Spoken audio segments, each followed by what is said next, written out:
اما بعد فقد قال الله تبارك وتعالى كما ورد في سورة لقمان اعوذ باللہ من الشیطان الرجیم بسم اللہ الرحمن الرحیم وَلَقَدْ آتَيْنَا لُقْمَانَ الْحِكْمَةَ أَنِ اشْكُرْ لِلَّهِ وَمَنْ يَشْكُرْ فَإِنَّمَا يَشْكُرُ لِنَفْسِهِ وَمَنْ كَفَرَ فَإِنَّ اللَّهَ غَنِيٌّ حَمِيدٌ وَإِذْ قَالَ لُقْمَانُ لِابْنِهِ وَهُوَ يَعِظُهُ يَا بُنَيَّ لَا تُشْرِكْ بِاللَّهِ إِنَّ الشِّرْكَ لَظُلْمٌ عَظِيمٌ إِلَى قَوْلِهِ وَلَا تُصَعِّرْ خَدَّكَ لِلنَّاسِ وَلَا تَمْشِ فِي الْأَرْضِ مَرَحًا إِنَّ اللَّهَ لَا يُحِبُّ كُلَّ مُخْتَالٍ فَخُورٍ وَاقْصِدْ فِي مَشْيِكَ وَاغْضُضْ مِنْ صَوْتِكَ ان انکر الاصوات لصوت الحمیر صدق اللہ العظیم رب اشرح لی صدری ویسر لی امری واحلل عقدۃ من لسانی یفقہوا قولی اللہم ربنا الہمنا رشدنا واعصمنا من شرور انفسنا اللہم ارنا الحق حقا وارزقنا اتباعہ وارنا الباطل باطلا وارزقنا اجتنابہ اللهم وفقنا لما تحب وترضى وتقبل منا فإنك خير المتقبلين اللهم ربنا آنس وحشتنا في قبورنا وارحمنا بالقرآن العظيم اللهم اجعله لنا إماما ونورا وهدى ورحمة اللهم ذكرنا منه ما نسينا وعلمنا منه ما جهلنا وارزقنا تلاوته آناء الليل واطراف النهار واجعله لنا حجة یا رب العالمین آمین۔ مطالعہ قرآن حکیم کے جس منتخب نصاب کا درس سلسلہ وار ان مجالس میں ہو رہا ہے، اس کا تیسرا درس سورہ لقمان کے دوسرے رکوع پر مشتمل ہے۔ اس درس کے ضمن میں بھی پہلے دو اسباق کی طرح چار امور جو ہیں وہ تمہیدی ہیں، انہیں نوٹ کر لیجئے، اور ان چیزوں کے حوالے سے آپ کو مطالعہ قرآن حکیم کے ضمن میں بہت سی بنیادی باتیں جو ہیں وہ معلوم ہوگی۔ آپ کو یاد ہوگا کہ پہلا درس ایک مکمل سورت پر مشتمل تھا، سورۃ العصر، اگرچہ وہ قرآن حکیم کی مختصر ترین سورتوں میں سے ایک ہے۔ پھر دوسرا درس ہمارا آیت البر ایک آیت پر مشتمل تھا، اگرچہ وہ ایک آیت ہے لیکن قرآن حکیم کی 20 سورتوں سے اپنے حجم کے اعتبار سے بڑی ہے، اور سورۃ العصر سے تو تقریباً 3.5 گنا بڑی ہے۔ اب تیسری اصطلاح آ رہی ہے رکوع، یہ دوسرا رکوع ہے سورہ لقمان کا۔ پہلے اس اصطلاح کو سمجھ لیجئے۔ قرآن حکیم میں جو بڑی صورتیں ہیں انہیں تقسیم کیا گیا اس لحاظ سے کہ ایک رکعت میں نماز کی جتنا حصہ آسانی سے پڑھا جا سکے، اور وہ ایسا ہو کہ اس میں کہیں مضمون ٹوٹے نہیں، ایسا نہ ہو کہ بات بیچ میں رہ جائے اور امام رکوع کر دے۔ تو اس کے لیے یہ ہے کہ سورتوں کو رکوعوں میں تقسیم کیا گیا۔ یہ رکوع نماز کا رکوع، اور اسی سے رکعت بنتی ہے، اس لیے کہ یہ بات اگرچہ مختلف فی ہے اہل حدیث میں اور احناف کے مابین، لیکن احناف کے نزدیک بات یہی ہے کہ جس رکعت کیا رکوع انسان کو مل جائے گویا کہ اسے پوری رکعت مل گئی۔ اہل حدیث کو اس سے اختلاف ہے، تو رکعت کا تعلق گویا کہ رکوع سے ہے، اور اسی کے حوالے سے یہ بڑی صورتوں کو رکوعوں میں تقسیم کیا گیا۔ البتہ یہ نوٹ کر لیجئے کہ پہلے دونوں چیزیں جو ہم نے پڑھی ہیں، آیت اور سورت، یہ توقیفی ہیں، ان میں کسی کے اجتہاد کو کوئی دخل نہیں ہے، کسی کی ذاتی رائے کو کوئی دخل نہیں ہے، کسی گرامر کے اصول کو کوئی دخل نہیں ہے، بلکہ یہ چیزیں تو حضور کے بتانے پر موقوف ہیں، اس لیے توقیفی کہلاتی ہیں۔ رکوعوں کا معاملہ ایسا نہیں، یہ اجتہادی ہے، یہ دور صحابہ میں ان کا ذکر نہیں ہے، یہ بعد میں اصل میں، اور دور بھی وہ ہے کہ جو اگرچہ بعض اعتبارات سے تو ہماری تاریخ کا وہ سیاہ باب ہے۔ حجاج ابن یوسف کا زمانہ بڑا ظالم اور جابر شخص تھا، اور بہت سے تابعین کو اس نے شہید کرایا، لیکن بعض کام اس نے اچھے بھی کیے، ان میں سے مثلاً ایک یہ بھی تھا کہ قرآن مجید میں اس سے پہلے مصحف عثمان میں ابھی نہ نقطے لگے ہوئے تھے، نہ زبر زیر تھے، نہ آیتوں کے نشان تھے.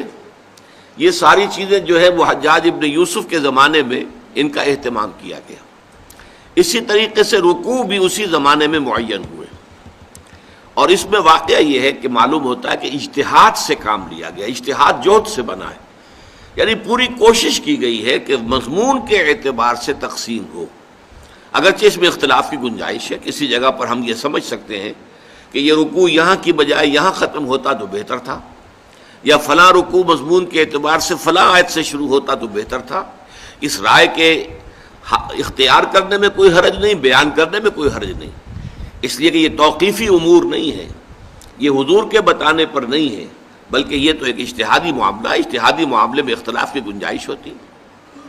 اب یہ نوٹ کر لیجئے کہ قرآن حکیم کی 36 صورتیں جو ہیں وہ صرف ایک ایک رکوع پر مشتمل ہیں. سورہ فاتحہ 7 آیتیں، ایک رکوع، اور آخری پارے کی کل صورتیں 37 ہیں، ان میں سے 35 ایک ایک رکوع کی، اس لیے کہ وہ آسانی سے ایک رکعت میں سب پڑھی جا سکتی ہیں. آخری 10-12 صورتیں تو بہت ہی چھوٹی ہیں، لیکن اس سے پہلے بھی جو صورتیں ہیں تو سورہ عبس و تولی سے شروع ہو کر وہ ایک رکعت میں آسانی سے پڑھی جا سکتی، وہ سب ایک ایک رکوعوں پر مشتمل ہے. پھر 2 رکوعوں پر، 3 رکوعوں پر، 4 پر، 5 پر. جو بڑی صورتیں ان میں سمجھیے کہ 2 صورتیں ہیں جو 20 رکوعوں پر مشتمل ہے، ایک مکی ایک مدنی. اسی طریقے سے 2 صورتیں ہیں کہ جو 24 رکوعوں پر مشتمل ہیں، ان میں بھی ایک مکی ہے ایک مدنی ہے.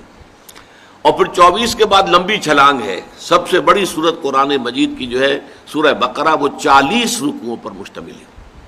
بہرحال یہ سب باتیں میں نے صرف اس اعتبار سے عرض کر دی ہیں کہ یہ ہمارا چونکہ پہلا درس ہے کہ جو ایک مکمل رکوع پر مشتمل ہے، اس کے حوالے سے یہ باتیں نوٹ کر لیں. اس ضمن میں ضمنی طور پر ایک بات اور جان لیجیے، جو پاروں کی تقسیم ہے یہ بھی بہت بات کی ہے، بلکہ اس کے بارے میں تو پتہ نہیں چلتا کس دور میں کی گئی ہے. اور اس کے لیے ایک لفظ میں استعمال کر رہا ہوں، یہ غیر اجتہادی بھی ہے، اس میں کوئی کوشش نہیں کی گئی، بلکہ معلوم ہوتا ہے کہ کسی شخص کے پاس کوئی مصحف تھا، اس نے پارے، اس نے صفحے گن لیے، 30 میں تقسیم کیا، اور پھر صفحے جو ہے وہ گن کر وہ پاروں کے نشان لگا دیے. اور ان میں تو یقیناً بہت حد تک جو ہے اختلاف کی گنجائش ہے، بلکہ بعض جگہوں پر ہمارے ہاں جو پارے بنے ہوئے ہیں ان میں بڑا بھونڈا انداز ہے. سورہ ہجر کی صرف ایک آیت جو ہے وہ 13ویں پارے میں ہے، پوری سورہ 14ویں پارے میں ہے. تو ایسی چیزیں بھی جو ہے وہ موجود ہیں پاروں کی تقسیم میں. چنانچہ سعودی عرب میں جو ادارہ قائم ہوا ہے قرآن مجید کی اشاعت اور نشر اور طباعت کے لیے، مجمع فہد نے یہ کام کیا، اور اس میں کوئی شک نہیں، میں سمجھتا ہوں کہ اب تک جتنے قرآن وہاں طبع ہو چکے ہیں ان کی تعداد کروڑوں میں ہوگی. اور نہایت عمدہ کاغذ پر، بہت عمدہ گلیز پیپر جو ہے، بہت عمدہ، اور جلدیں اس قدر عمدہ، ہم تو یہاں اپنے ملک میں تصور بھی نہیں کر سکتے کہ ویسی عمدہ جلدیں باندھی جا سکتی ہیں جو وہاں پر بنتی ہیں. تو اس میں آپ کے علم میں ہونا چاہیے انہوں نے پاروں میں بھی جو گڑبڑ ہے اس کو رفع کر دیا. چنانچہ 14واں پارہ ربع ماہ سے شروع نہیں کیا ہے، بلکہ سورہ ہجر کے آغاز سے 14واں پارہ شروع کیا ہے، تاکہ پوری کی پوری سورہ ہجر جو ہے وہ شامل ہو جائے اس 14ویں پارے کے اندر. اسی طرح ان کے اندر رکوعوں کا معاملہ بھی نہیں ہے، اگرچہ انہوں نے صدر ضیاء الحق صاحب کے کہنے پر پاکستان میں جو عام طور پر رسم الخط لوگوں کے اندر جو ہے وہ معروف ہے، اس میں بھی قرآن مجید شائع کیے، اور اس میں پھر رکوع وغیرہ کا بھی وہی نظام رکھ دیا کہ جو ہمارے ہاں یہاں پر لوگوں کے لیے معروف ہے. لیکن جو ان کا اصل ہے اس کے اندر یہ کہ رکوع نہیں ہے. ہر پارے کو انہوں نے 2 احزاب میں تقسیم کیا ہے، ہر حزب کے 4 حصے ہیں، گویا کہ 8 حصوں میں ہر پارے کو تقسیم کیا ہے. لیکن میرے نزدیک یہ ہے کہ یہ احزاب جو 8 انہوں نے بنائے ہیں ان سے یہ رکوعوں کی تقسیم بہتر ہے معنوی انداز میں، کہ جو عبارت کا تسلسل ہوتا ہے سیاق و سباق کے اعتبار سے وہ ان رکوعوں کی تقسیم میں زیادہ بہتر نظر آتا ہے.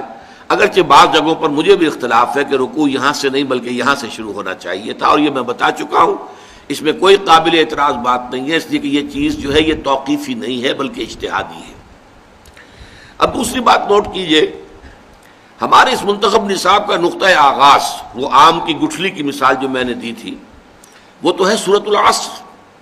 پورا آم کا درخت، اگر آم کا درخت ہم کہیں منتخب نصاب، وہ پورا سورۃ العصر میں ہے، اور پورا آم کا درخت ہم کہیں پورا قرآن مجید، تو پورا قرآن مجید بھی سورہ عصر میں ہے. لیکن اب سوچنا یہ ہے کہ یہ جو تیسرا سبق ہے اس کی کیا مناسبت ہے اس کے ساتھ. اس کے لیے ضروری ہوگا کہ پہلے ہم ایک رواں ترجمہ کر لیں. وَلَقَدْ آتَيْنَا لُقْمَانَ الْحِكْمَةَ أَنِ اشْكُرْ لِلَّهِ وَمَنْ يَشْكُرْ فَإِنَّمَا يَشْكُرُ لِنَفْسِهِ.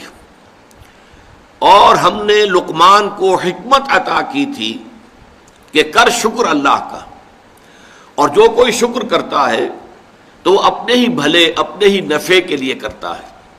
وَمَنْ كَفَرَ، اور جو کفران نعمت سے کام لیتا ہے فَإِنَّ اللَّهَ غَنِيٌّ حَمِيدٌ، تو یقین اللہ تعالیٰ تو غنی ہے، بے نیاز ہے، اسے کوئی احتیاج نہیں، اور اپنی ذات میں خود محمود ہے، کوئی حمد کرے نہ کرے اسے حمد کی بھی احتیاج نہیں. اس آیت میں تو گویا کہ حضرت لقمان کا ایک تعارف کرا دیا. اب چلا حضرت لقمان کی نصائح کا معاملہ. وَإِذْ قَالَ لُقْمَانُ لِابْنِهِ وَهُوَ يَعِظُهُ، اور یاد کرو جب کہ کہا تھا لقمان نے اپنے بیٹے سے وَهُوَ يَعِظُهُ، اور وہ اسے نصیحت کر رہے تھے، وعظ کہہ رہے تھے، اور گمان غالب یہ ہے کہ یہ انتقال کے وقت کی وصیت ہے. یا بنی لا تشرک باللہ، اے میرے بیٹے اللہ کے ساتھ شرک ہرگز مت کیجو. ان الشرک لظلم عظیم، یقیناً شرک جو ہے بہت بڑا ظلم ہے، بہت بڑی ناانصافی ہے. ووصینا الانسان بوالدیہ، اور ہم نے وصیت کی تھی اور کی ہے انسان کو اس کے والدین کے بارے میں. یہاں حسنہ یا احسانہ محذوف ہے، دو جگہ قرآن مجید میں یہ لفظ اسی طریقے سے اس آیت کے ساتھ آیا ہے. قد وصینا الانسان بوالدیہ حسنا یا احسانہ، یہاں حذف کر دیا گیا. ہم نے انسان کو وصیت کی والدین کے حق میں کہ ان کے ساتھ حسن سلوک کرے، نیک رویہ اختیار کرے. حملتہ امہ وہنا علی وہن، اور خاص طور پر اس کی والدہ، اس نے اسے اٹھائے رکھا اپنے پیٹ میں کمزوری پر کمزوری جھیلتے ہوئے. وفصالہ فی عامین، اور پھر اس کا دودھ چھڑانا ہوا 2 سالوں میں. انشکر لی، کیا وصیت کی تھی کہ شکر کرو میرا، ولوالدیک، اور اپنے والدین کا، الی المصیر، تمہیں میری ہی طرف لوٹنا ہے. وَإِن جَاهَدَاكَ، اور اگر وہ دونوں یعنی والدین، والد اور والدہ، تم سے جہاد کریں، تم سے جھگڑیں، تم پر دباؤ ڈالیں، عَلَىٰ أَن تُشْرِكَ بِي مَا لَيْسَ لَكَ بِهِ عِلْمٌ، کہ تم شریک ٹھہراؤ میرے ساتھ کسی ایسی ہستی یا شے کو جس کے لیے تمہارے پاس کوئی علم، تمہارے عقل میں، شعور میں، فہم میں کوئی سند نہیں ہے، دلیل نہیں ہے. فَلَا تُطِعْهُمَا، تو ان دونوں کا کہنا مت مانو. وَصَاحِبْهُمَا فِي الدُّنْيَا مَعْرُوفًا، البتہ دنیا میں ان کے ساتھ رہو بھلے طریقے سے، بھلے انداز میں، اچھے طور سے. وَاتَّبِعْ سَبِيلَ مَنْ أَنَابَ إِلَيَّ، اور پیروی کرو اس شخص کے راستے کی جس نے اپنا رخ میری طرف کر لیا ہو. ثُمَّ إِلَيَّ مَرْجِعُكُمْ، پھر میری ہی طرف تم سب کو لوٹنا ہے. فَأُنَبِّئُكُمْ بِمَا كُنتُمْ تَعْمَلُونَ، پھر میں تمہیں بتا دوں گا اور جتلا دوں گا جو کچھ کہ تم کرتے رہے تھے. یہاں آپ نے نوٹ کر لیا ہوگا کہ حضرت لقمان کی نصیحت جیسے ہی شروع ہوئی اپنے بیٹے کو، ایک ہی آیت کے بعد اس میں اللہ تعالیٰ نے اپنی طرف سے کچھ اضافہ کیا ہے. یہ جو والدین کے بارے میں بات آئی ہے اور تفصیل کے ساتھ آئی ہے، یہ در حقیقت اللہ تعالیٰ کی طرف سے ایک خلا ہے جو پر کیا گیا ہے، وہ بعد میں وضاحت کر دوں گا. لیکن اب اس کے بعد پھر حضرت لقمان کی نصیحت شروع ہو رہی ہے.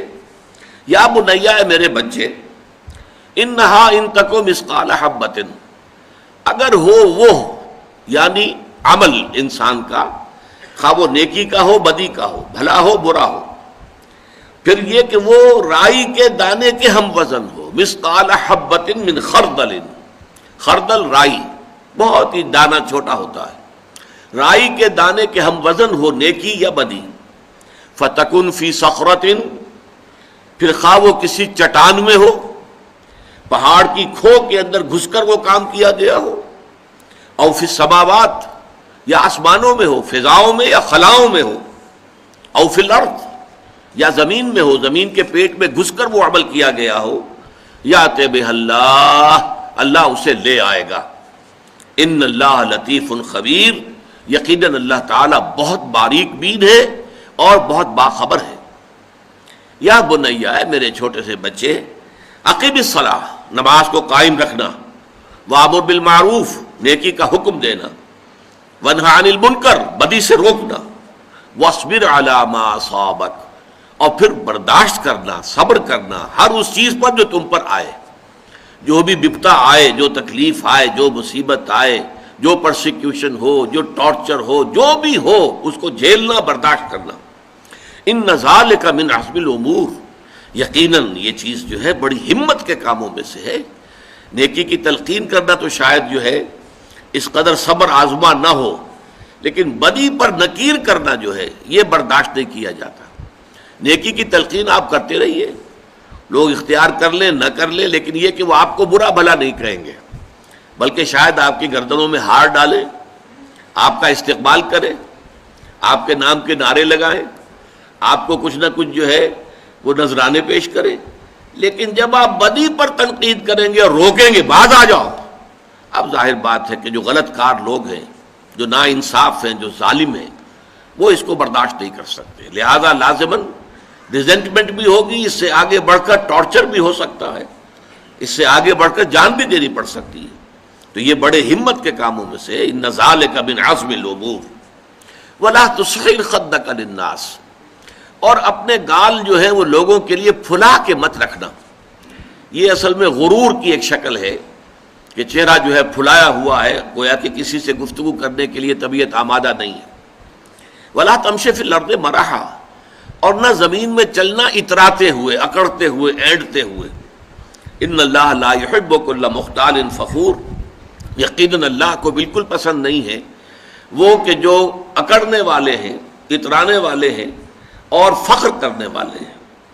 واقصد فی مشیک، اپنی چال میں میانہ روی اختیار کرنا، واغضض من صوتک، اپنی آواز کو پست رکھنا، ان انکر الاصوات لصوت الحمیر، اور جان لو کہ تمام آوازوں میں سے بدترین آواز جو ہے وہ گدھے کی آواز ہے۔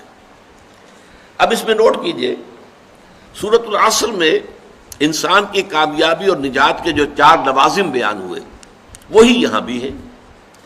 عنوان جدا ہے، موضوع جدا ہے، وہ موضوع میں بعد میں زیر بحث لاؤں گا۔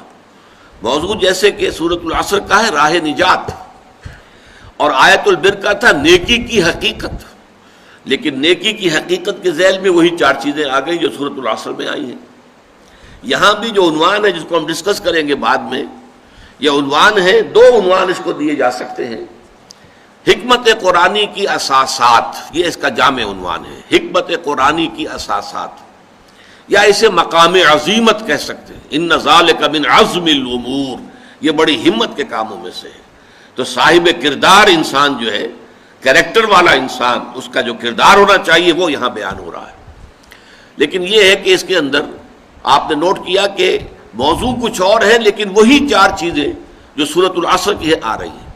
اب ایمان کے ضمن میں یہاں کیا آیا؟ ایمان باللہ آیا، اللہ کے شکر کی تلقین آئی، اللہ کے ساتھ شرک نہیں کرنا چاہیے، اللہ کی صفات آئیں، غنا ہے، غنی ہے، حمید ہے، لطیف ہے، خبیر ہے، یہ ایمان باللہ کے ضمن میں۔ ایمان بالآخرت کے ضمن میں ایک تو اللہ کے کلام میں آیا الی المصیر، میری ہی طرف لوٹ کر آنا ہے۔ دوبارہ آیا الی مرجعکم فانبئکم بما کنتم تعملون، میری ہی طرف تمہیں لوٹنا ہے، پھر میں جتلا دوں گا تمہیں جو کچھ کہ تم کرتے رہے تھے۔ اور پھر یہ کہ خاص طور پر حضرت لقمان کی جو نصیحتیں اس میں ذکر ہوا کہ یہ اعمال انسانی ضائع ہونے والی چیزیں نہیں ہیں۔ یہ نہیں کہ نیکی کی ہوا میں اڑ گئی، تحلیل ہو گئی، ختم ہو گئی، اس کا کوئی نتیجہ نکلنے والا نہیں۔ کوئی بری حرکت آپ نے کی، ظلم کیا، تعدی کی، کسی کا حق مارا، چلو ہو گیا، آپ نے کھایا پیا، ہضم کر لیا، بات ختم ہو گئی، کہیں کوئی جواب نہیں، ایسا نہیں ہو سکتا۔ یہ نیکی اور بدی جو ہے، چاہے وہ رائی کے دانے کے ہم وزن ہو، یہ جمع ہوگی، اللہ ان کو لے آئے گا۔ یہاں تک جو ہے بات حضرت لقمان نے کہہ دی ہے، گویا کہ جو اصل ہے، جو لب لباب ہے ایمان بالآخرہ، ایمان بالمعاد، اس کا جو اصل ایسنس ہے وہ اس میں آ گیا۔ تو ایمانیات کے ذیل میں ایمان باللہ اور توحید، ایمان بالآخرہ اور معاد ان دونوں کا ذکر موجود ہے۔ اعمال صالحہ میں حسن سلوک کرنا والدین کے ساتھ، ان کے ساتھ حسن معاشرت، اگرچہ اگر وہ غلط بات کے لیے کہیں، شرک پر دباؤ ڈالے کہ شریک کرو کسی کو اللہ کے ساتھ تو مت مانو، لیکن اس کے باوجود حسن سلوک، ان کے ساتھ معاملہ جو ہے حسن معاشرت کا جاری رکھنا ہے۔ پھر نماز قائم کرو، یہ گویا کہ اعمال صالحہ میں سے الصلاۃ و عماد الدین جیسا کہ ہم پڑھ چکے ہیں، اس کے حوالے سے یہاں پر اس کا ذکر آ گیا۔ پھر یہ کہ خاص طور پر جو ایک میچور انسانی شخصیت ہوتی ہے، اس کی جو کیفیات ہے، اس میں فقر اور غرور کی بجائے تواضع ہونی چاہیے، اس میں بجائے ریاکاری کے انسان جو ہے وہ اپنی نیکی کو چھپانے کی کوشش کرتا ہے، بجائے اس کے کہ اس پر اظہار فخر کرے، نہیں، نہ لوگوں پر دھونس جمانے کی کوشش کرتا ہے، اس کے اندر تواضع ہوتی ہے، تذلل ہوتا ہے۔ اسی طریقے سے میانہ روی، یہ بھی ایک بڑی میچور انسانی شخصیت کا جو ہے وہ اس کا مظہر ہے۔ اور پھر اسی طریقے سے یہ جو ہے آواز کا پست رکھنا، خاص طور پر یہاں پہ اس کا ذکر جب ہم تفصیل سے ہم پڑھیں گے تو بات سامنے آ جائے گی۔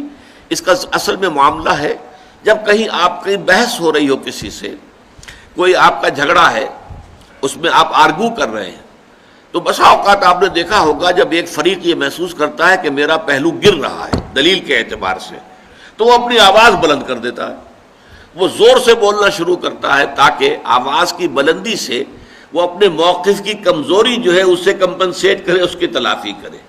یہ ہے وہ شے کہ جس سے یہاں روکا گیا ہے، ورنہ بسا اوقات بلند آوازی کی ضرورت ہوتی ہے۔ جنگ کے موقع پر کمانڈرز جب حکم دیتے ہیں تو بلند آواز کے ساتھ دیتے ہیں، اس کی اپنی جگہ ضرورت ہے، لیکن یہاں یہ ہے کہ عام طور پر انسان جو ہے وہ اپنی بات بیان کرے، دلیل کے ساتھ بیان کرے، لیکن بڑی شائستگی سے بیان کرے، خامخواہ آواز کو بلند کرنے کی ضرورت نہیں۔ تو یہ اعمال صالحہ میں سے یہ چیزیں ہیں کہ جن کا ذکر آ گیا۔ پھر اگلی اصطلاح وَتَوَاصَوْا بِالْحَقِّ، وہ یہاں ایک مکمل جامع اصطلاح کے طور پر بات آئی ہے۔ یہ قرآن کی ایک مستقل اصطلاح ہے جو 10 مقامات پر اسی طریقے سے جوڑے کی شکل میں آئی ہے۔ امر بالمعروف نہی عن المنکر، نیکی کا حکم دینا، بدی سے روکنا۔ اب وہاں تواصوا بالحق، وصیت کرو حق کی، اس وصیت کرو حق کی یہاں پر اس کو 2 حصوں میں تقسیم کر دیا گیا۔ جو نیکی ہے، بھلائی ہے، حق ہے، اس کا پرچار کرو، اسے پھیلاؤ، لوگوں کو اس کی تشویق دلاؤ، ترغیب دو، اور جو بدی ہے، برائی ہے، اس سے روکو، مشورے کے درجے میں بھی روکو، نصیحت کے درجے میں بھی روکو، اور طاقت ہو تو ہاتھ سے روکو، جیسے کہ حدیث میں آتا ہے من رآ منکم منکرا فلیغیرہ بیدہ فإن لم یستطع فبلسانہ فإن لم یستطع فبقلبہ وذلک اضعف الایمان۔ تم میں سے جو شخص بھی کسی بدی کو دیکھے، اس کا فرض ہے کہ اسے طاقت کے ساتھ روکے، ہاتھ سے روکے، اور اگر اس کی طاقت نہ رکھتا ہو تو زبان سے روکے، کہے تو صحیح کہ خدا کے بندو باز آ جاؤ اس کام سے، یہ غلط ہے، یہ حرام ہے، کیوں اللہ تعالیٰ کے غضب کو دعوت دے رہے ہو۔ اور اگر اس کی بھی استطاعت نہ ہو، حالات ایسے ہو گئے ہوں کہ کلمہ حق زبان سے نکالنا بھی ناممکن ہو جائے، زبانیں بدیوں سے کھینچی جا رہی ہو صرف کلمہ حق کے کہنے سے، تو کم سے کم یہ کہ دل میں اس کا برا جاننا، صدمے کا ہونا، انسان اندر کوفت محسوس کرے، اندر ہی اندر کم سے کم وہ پیچ و تاب کھائے، یہ کیا ہو رہا ہے، کیوں ہو رہا ہے، اور اس پر اسے تاسف ہو، رنج ہو، افسوس ہو کہ میں کچھ کر نہیں پا رہا، میں اس کے خلاف آواز بھی نہیں اٹھا پا رہا، کجا یہ کہ اس کو ہاتھ سے روکوں۔ فرمایا وَذَلِكَ أَضْعَفُ الْإِيمَانِ، یہ ایمان کا کمزور ترین درجہ ہے، یعنی اگر یہ بھی نہیں ہے تو پھر ایمان ہے ہی نہیں۔ وائے ناکامی متاع کارواں جاتا رہا، کارواں کے دل سے احساس زیاں جاتا رہا، یہ تو گویا کہ پھر آخری درجے میں گویا کہ ایمان کے فقدان کی علامت ہے۔ اور اس کے بعد جو سورۃ العصر کی آخری شے ہے وَتَوَاصَوْا بِالصَّبْرِ، یہاں وہ بات بھی آ گئی وَاصْبِرْ عَلَىٰ مَا أَصَابَكَ۔ اب یہاں پر بڑی شاندار انداز میں بات آئی، جو شے بھی آئے، جو بیتے جھیلو، جو برداشت کرنا پڑے صبر کے ساتھ برداشت کرو، جو تکلیف آئے اسے برداشت کرو، جو قربانی دینی پڑے اس کے لیے تیار رہو، جان دینی پڑے تو دو۔ آخر سقراط نے جان دے دی تھی نا، کس بات پر؟ کہ بعض چیزیں جنہیں وہ حق سمجھتا تھا، معاشرے نے کہا کہ تم اگر یہ باتیں صرف اپنے دل میں رکھو تو ہم تمہیں کچھ نہیں کہیں گے، پرچار نہیں کر سکتے تم اس کا، تواصی بالحق نہیں کر سکتے. زبان بند رکھو تو زندہ رہ سکتے ہو، اور اگر تم زبان بند نہیں رکھ سکتے تو یہ زہر کا پیالہ ہے. یہ عدالت کے اندر بات ہوئی ہے. یہ زہر کا پیالہ رکھا ہو، ابھی اس کو پی لو اور اپنی زندگی ختم کر دو. دیر اینڈ دین اس نے وہ زہر کا پیالہ اونڈیٹ لیا اپنے حلق میں اور جان دے دی کہ میرے لیے زندگی جو ہے وہ بیکار ہے اگر میں حق کا پرچار نہ کر سکوں. لہذا اس کے لیے اگر جو ہے انسان کو جان دینی پڑے جان دو. رسولوں نے کیسی کیسی تکلیفیں جھیلی ہیں آپ کو علم ہے. حضور نے کیسے کیسے مسائل برداشت کیے ہیں. یہ سب کیا ہے؟ حق کی دعوت کے ضمن میں. آخر کوئی اور جھگڑا تو نہیں تھا، کوئی جائیداد کا جھگڑا نہیں تھا قریش سے، کوئی اور جو زن زر اور یہ جو آج کل ہمارے ہاں مشہور ہیں 3 چیزیں جن پر کہ یہ جو جھگڑے ہوتے ہیں قتل ہوتے ہیں، ان میں سے تو کوئی شے نہیں تھی. لیکن یہ ہے کہ حق کی بات کہنے پر جو بھی تھا جو ان کو گوارا نہیں تھا. تو یہ آپ نے دیکھا کہ یہ ہمارے منتخب نصاب کا بہت ہی مناسب تیسرا درس ہے. اب آئیے نمبر 4. جیسے آیت البر میں ہم نے دیکھا تھا، بلکہ ابھی تو نمبر 3 پر ہمیں آنا ہے. اس کا موضوع کیا ہے؟ میں نے عرض کیا تھا حکمت قرآنی کی اساسات. یہ ذرا ثقیل موضوع ہے، اس پر تھوڑی سی توجہ کو آپ بھی مرکوز کیجئے جو کچھ میں کہہ رہا ہوں. دیکھیے حکمت کسے کہتے ہیں؟ حکمت عقل کی اور انسان کی دانش کی وہ پختگی کی کیفیت ہے جس سے کہ اصابت راہ پیدا ہو جائے اور انسان صحیح کو صحیح سمجھے، غلط کو غلط سمجھے. یہ صلاحیت جو ہے پیدا ہو جانا انسان کے اندر، یہ حکمت ہے، دانائی ہے. اس کے مقابلے کا ایک لفظ آتا ہے فلسفہ. حکمت اور فلسفے میں فرق کیا ہے؟ فلسفے کی ساری بنیاد جو ہے وہ عقل پر ہے اور منطق پر ہے. اور چونکہ یہ منطق جو ہے انسان کی، یہ انسان کے حواس خمسہ سے جو معلومات حاصل ہوتی ہیں، جو ہماری عقل میں، ہمارے اس کمپیوٹر میں فیڈ ہوتی ہیں، انہی کی بنیاد پر ہماری منطق ہے. بول چال اسی پر ہے، اسی کے اصول بنے ہوئے ہیں. تو عقلی اور منطقی جو سفر ہوتا ہے صرف اس کائنات کی بڑی گتھیوں کو سلجھانے کے لیے کہ اس کی حقیقت کیا ہے، خیر کی حقیقت کیا ہے، شر کی حقیقت کیا ہے، وجود کی حقیقت کیا ہے، یہ بڑے بڑے مسائل ہیں. انسان کی حقیقت کیا ہے، یہ آیا حیوان ہے یا کچھ مختلف ہے، مختلف ہے تو کس اعتبار سے ہے. زندگی کی حقیقت کیا ہے، صرف زندگی یہی ہے جو اس دنیا کی ہے یا اس کے بعد بھی کوئی زندگی ہے. یہ مسائل ہیں، ان پر انسان صرف عقل کی روشنی میں اگر غور کرتا ہے تو اس کا نام فلسفہ ہے. فائلولوجی کہتے ہیں the science of languages. Philosophy, یہ فلاسفی جسے ہم کہتے ہیں، فائلوسوفی، صوفی wisdom, wisdom based on language. یہ منطق کی بنیاد پر جو وزڈم تیار ہوتی ہے وہ در حقیقت فلاسفی ہے. حکمت کسے کہتے ہیں؟ اس میں عقل کے ساتھ ساتھ فطرت انسانی میں بہت سی چیزیں ایسی مضمر ہیں جو انسان بائی انسٹنکٹ جو ہے وہ جانتا ہے اور مانتا ہے. اس کو ثابت کرنے کے لیے کوئی دلائل موجود نہیں ہے، بلکہ دلیل دینے کی کوشش کی جائے گی تو کچھ شک تو پیدا ہو جائے گا، یقین حاصل نہیں ہوگا. مثلا نیکی اور بدی کا تصور ہے، فطرت انسانی کے اندر موجود ہے. انسان اپنی فطرت کی روح سے جانتا ہے یہ نیکی ہے، یہ بدی ہے، یہ خیر ہے، یہ شر ہے، یہ اچھائی ہے، یہ برائی ہے. سچ بولنا اچھا ہے، جھوٹ بولنا برا ہے، فطرت سے جانتا ہے. لیکن اگر آپ ثابت کریں کہ سچ بولنا واقعی اچھا ہے، ثابت کرو، اور جھوٹ بولنا واقعی برا ہے، ثابت کرو منطق سے، تو اس ثابت کرنے کی کوشش میں شک تو پیدا ہو جائے گا، کوئی یقین کی کیفیت پیدا نہیں ہوگی. اسی طرح ایک ہستی کا تصور، کوئی ایک ہستی ہے جو اس کائنات کی پیدا کرنے والی ہے، خالق ہے، مالک ہے. یہ تصور فطرت انسانی کے اندر موجود ہے. اس کو ثابت کرنے کی کوشش کریں گے تو ٹھوکریں کھا جائیں گے. عقل سے، منطق سے ثابت کریں گے تو ایک کریٹیک آف پیور ریزن جو کتاب لکھی تھی کانٹ نے، اس میں اس نے بخیے ادھیڑ دیے تھے کہ اللہ اور خدا کی ہستی کے ضمن میں جو دلائل منطق نے قائم کیے ہیں ان سب کو اس نے منطق ہی سے توڑ دیا. ان الحدید بالحدید یفلح، لوہا لوہے سے کاٹا جاتا ہے. منطق کو منطق نے کاٹ دیا، سارے دلائل ختم ہو گئے، سارے دلائل پادر ہوا ثابت ہوئے. کسی منطقی دلیل سے اللہ کے وجود کو ثابت نہیں کیا جا سکتا. لیکن یہ کہ فطرت کے اندر ہے، کوئی ایک ہستی ہے، کوئی خالق ہے، کوئی مالک ہے. پوری دنیا کے اندر سب نے مانا ہے، پوری دنیا میں صرف یہ تو ہوا ہے کہ اس کے ساتھ کچھ چھوٹے چھوٹے معبودوں کو بھی لگا لیا گیا. بڑا جی سے لکھا جانے والا گاڈ ایک ہی رہا, گاڈز اینڈ گاڈیسز, لیکن وہ چھوٹے جی سے لکھے جائیں گے, بڑے جی سے نہیں. گاڈز جب ہوگا جمع تو وہ چھوٹے جی سے, گاڈز اینڈ گاڈیسز. اسی طریقے سے مہادیو وہ تو ایک ہی رہا ہے. البتہ دیو, دیوتا, دیویاں, یہ دیو ہی ہے نا, دیو ہی سے مہادیو بنا ہے اور دیو ہی سے دیوی اور دیوتا بنا ہے. دیوی دیوتا بے شمار ہو سکتے, اللہ ایک, الہ بے شمار ہو سکتے. تو یہ انسانی فطرت کے اندر مضمر ہے, تاریخ انسانی ثابت کر رہی ہے. اگرچہ کہ منطق کے حوالے سے اگر آپ اسے ثابت کرنا چاہیں گے تو وہ ثابت نہیں کر سکتے. منطق جو ہے وہ منطق کو کاٹ دیتی ہے. سب سے بڑی دلیل یہ دی جاتی ہے کوئی شے بغیر کسی کے پیدا کیے پیدا نہیں ہو سکتی, تو کائنات بغیر کسی کے پیدا کیے کیسے پیدا ہو گئی؟ کوئی نہ کوئی پیدا کرنے والا ہے. ٹھیک, اب اسی پر اگلا وار ہوتا ہے, اچھا تو پھر وہ ہستی بغیر کسی کے پیدا کیے پیدا ہو گئی یا خود بخود ہو گئی؟ کیسے ہو گئی؟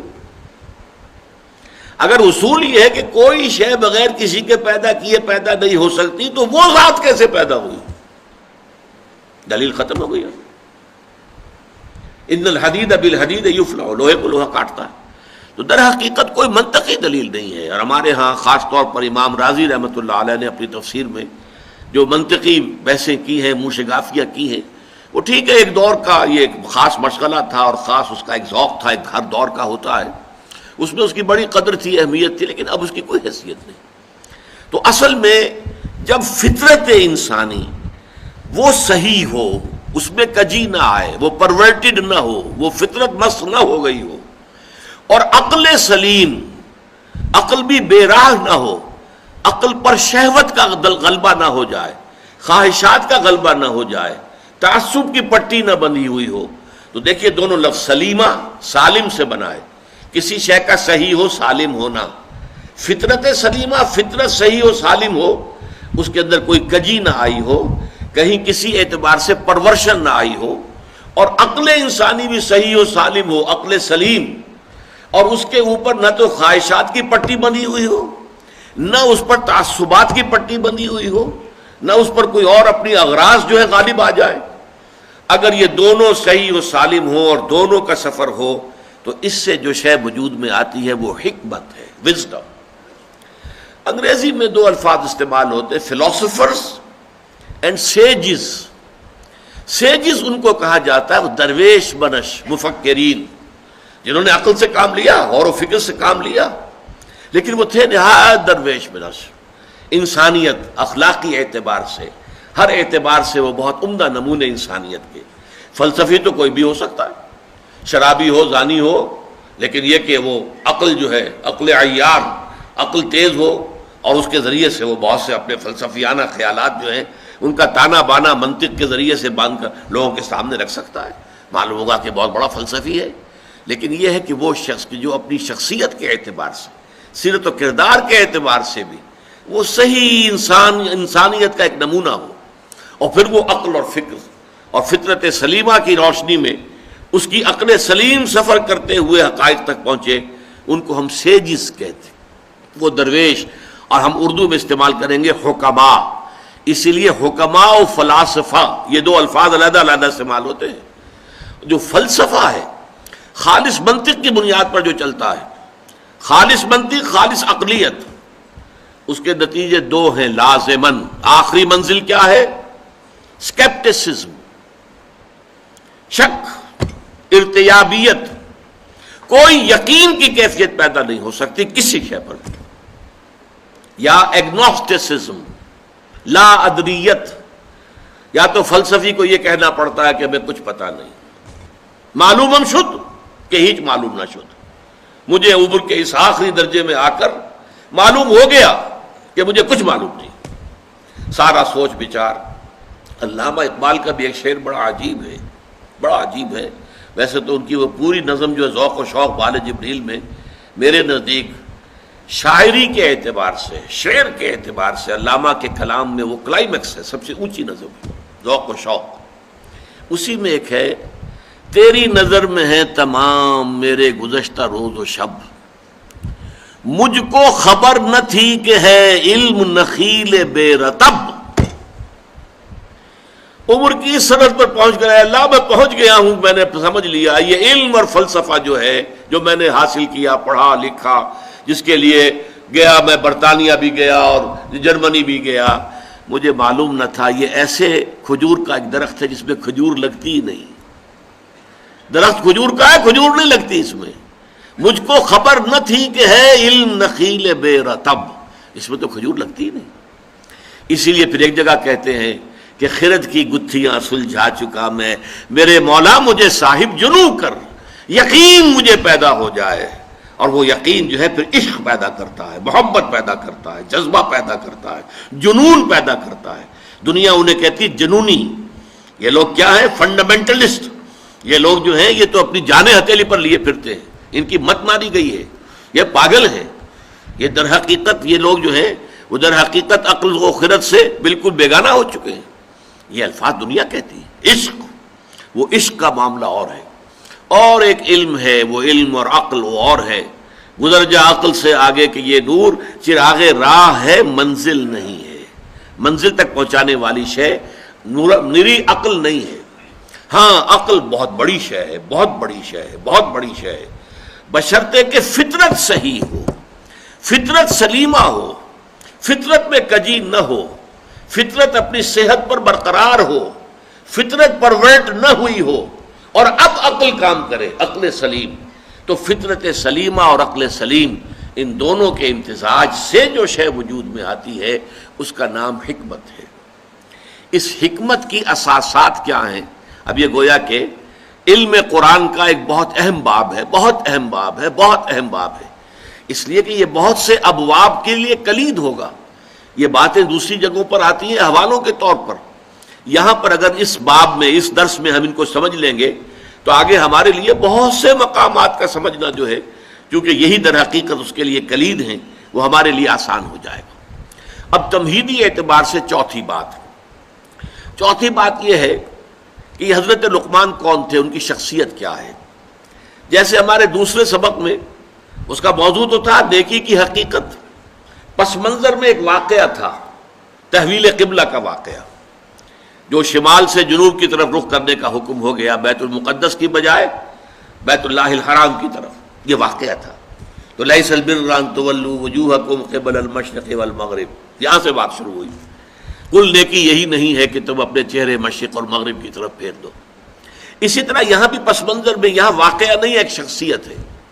حضرت لقمان کی شخصیت کے بارے میں اگرچہ ایک اختلاف ہے، بعض مورخین کے نزدیک یہ عرب بائدہ سے ان کا تعلق ہے۔ یہ اصطلاح بھی نئی سمجھ لیجئے۔ عرب بائدہ کہتے ہیں ان اقوام کو کہ جو نسیم منسیہ ہو گئی، عرب کی پرانی اقوام۔ قوم عاد تھی بہت بڑی قوم جس کی طرف حضرت ہود بھیجے گئے تھے، وہ ختم ہو گئی عذاب الہی سے، اس کا وجود نہ رہا۔ قوم سمود تھی بہت بڑی قوم جس کی طرف حضرت صالح بھیجے گئے، وہ ختم ہو گئی، نام و نشان مٹ گیا۔ یہ کہلاتے ہیں عرب بائدہ، پرانے جو ختم ہو گئے۔ پھر یہ عرب عاربہ اور پھر عرب مستعربہ، یہ تین اصطلاحات ہیں، پھر کبھی کسی موقع پر ان کی وضاحت باقی کی کروں گا۔ عرب بائدہ کی میں نے اس لیے کر دی ہے کیونکہ ایک رائے یہ ہے کہ قوم جو عاد تھی اسی میں سے ایک بادشاہ لقمان تھے، لقمان ابن عاد، اور یہ بہت حکیم اور دانا انسان تھے، بہت فہیم، بہت سمجھدار انسان تھے۔ ایک رائے یہ ہے، اور ایک رائے یہ ہے کہ در حقیقت قوم عاد جو ہے جب تباہ ہوئی ہے تو اس کا کچھ حصہ جو ہے جو بچ گئے تھے اہل ایمان، وہ یمن میں جا کے آباد ہوئے، وہاں انہوں نے ایک حکومت قائم کی، وہاں پر ایک بادشاہ ہوئے ہیں لقمان نام کے۔ لیکن یہ زیادہ تر تاریخی حوالوں سے یہ بات کہی جاتی ہے۔ صحابہ کرام رضوان اللہ تعالی علیہ مجمعین کی جو رائے ہے، جن میں کہ میں آپ کو گنوا دیتا ہوں،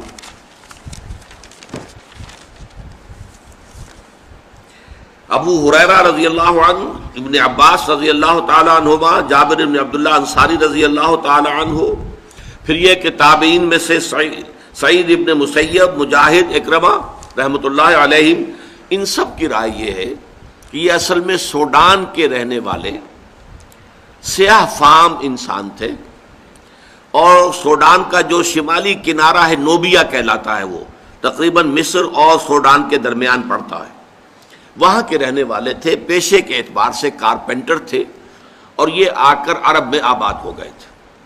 اب یہ گویا کہ اس اعتبار سے یہ کوئی خاندانی اعتبار سے بھی کوئی وجاہت نہیں تھی، پیشے کے اعتبار سے بھی کوئی وجاہت نہیں تھی، کوئی دولت و ثروت بھی نہیں تھی، دنیاوی اعتبارات سے کوئی اس طرح کی معروف شخصیت نہیں، لیکن اللہ نے حکمت عطا کی تھی۔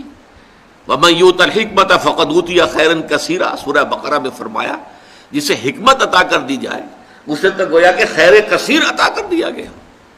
تو ان کی حکمت اور دانائی جو ہے اس کی بنا پر ان کے اقوال کوٹ کیے جاتے تھے عرب میں، جو خطباء تھے۔ جیسے اب میں تقریر کرتا ہوں تو علامہ اقبال کے اشعار جو ہے کوٹ کرتا ہوں، اس لیے کہ میں محسوس کرتا ہوں کہ جو بات میں کہنی چاہ رہا ہوں وہ شاید میں اپنے الفاظ میں اتنی خوبصورت طور پر نہ کہہ سکوں جیسا کہ اقبال نے اس اپنے شعر میں کہا ہے، تو بات کو واضح کرنا مقصود ہے نا، تو اس لیے آپ حوالہ دیتے ہیں۔ پھر اس اعتبار سے بھی کہ انہیں مانا جاتا ہے مسلم ہے، حکیم الامت ہے، بہت بڑے فلسفی ہیں، بڑے دانا انسان ہیں۔ تو یہی کوٹ کرنے کا انداز تھا عرب میں کہ شعراء اور خطباء یہ کوٹ کیا کرتے تھے۔ چنانچہ امرؤ القیس جس کو کہا جاتا ہے کہ عرب شعراء کا سردار بادشاہ، اسی طرح حضرت لبید جو سبع معلقہ کے شعراء میں سے آخری تھے اور ایمان لے آئے تھے، عاشا اور طرفہ وغیرہ ہم، یہ جو اشعار جو شعراء ہیں ایام جاہلیت کے، یہ اپنے اشعار میں بھی لقمان کے اقوال کا دیکھو لقمان نے یہ کہا تھا، دیکھو لقمان نے یہ کہا تھا، اس اعتبار سے ان کا چونکہ حوالہ دیا جاتا تھا۔ اور بلکہ تاریخ میں یہ آتا ہے کہ حضور صلی اللہ علیہ وسلم سے ایک شخص نے آ کر معاملہ کیا تھا، سوید ابن صامت نے۔ اس نے یہ کہا تھا 3 سال قبل ہجرت سے مکے میں آیا اور کہا کہ اے محمد، میں نے سنا ہے تم بہت عمدہ کلام پیش کرتے ہو، تو میرے پاس بھی ایک کلام ہے جو بہت عمدہ ہے، میں اپنا کلام پیش کرتا ہوں، تم کیا کلام پیش کرتے ہو، تم لاؤ۔ تو اس نے خود جو ہے حضرت لقمان کے نصائح کو پڑھ کر سنایا۔ ان کی کوئی چیزیں جو ہے یہ صحیفہ لقمان کے نام سے وہاں پر موجود بھی تھا، عرب کے اندر موجود تھا۔ اب بھی اس نام سے کچھ کتابیں مغرب میں بھی بکتی ہیں، لیکن ان کی اوتھینٹسٹی جو ہے وہ ظاہر بات ہے کہ یقینی نہیں ہے۔ پھر حضور نے قرآن مجید پڑھ کر سنایا تو شخص نے تسلیم کیا، واقعتاً جو کلام آپ پیش کر رہے ہیں وہ بہت بلند تر ہے، بہت اعلیٰ ہے، بہت عرفہ ہے۔ اگرچہ یہ کہ اس کا ایمان لانا ثابت نہیں ہے، ایمان نہیں لایا، واپس چلا گیا اور پھر جنگ بعاث میں مارا گیا۔ بہرحال قرآن مجید میں اسی انداز سے اتمام حجت کے طور پر پیش کیا جا رہا ہے حضرت لقمان کی نصائح کو کہ دیکھو لوگوں، اے قریش کے لوگوں، جن باتوں کی تعلیم محمد تمہیں دے رہے ہیں صلی اللہ علیہ وسلم، جن باتوں کو ماننے کی دعوت دے رہے ہیں، تم جسے ایک حکیم اور دانا انسان سمجھتے ہو، جس کے اقوال کو تم کوٹ کرتے ہو، تمہارے خطباء اور شعراء جس کا حوالہ دیتے ہیں، اس کی بھی بنیادی تعلیم وہی تھی کہ جو آج محمد پیش کر رہے ہیں صلی اللہ علیہ وسلم۔ بارک اللہ لی ولکم فی القرآن العظیم ونفعنی وإیاکم بالآیات والذکر الحکیم۔